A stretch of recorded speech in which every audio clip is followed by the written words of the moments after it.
shalay waxa ugu dambeeyay kiis gaalkacyo ka dhacay oo kufsi ah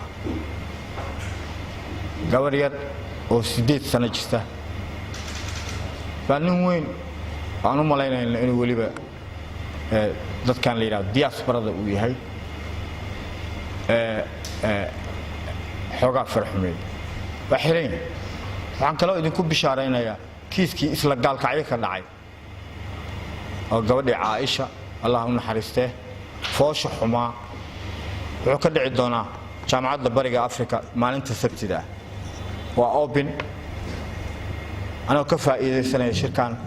وعن ربا إن ندي نكو عرفتان وحدة ضدك حجاير سمر كاكوير هذانا الصومالي بارستو وحيو باهم تاعي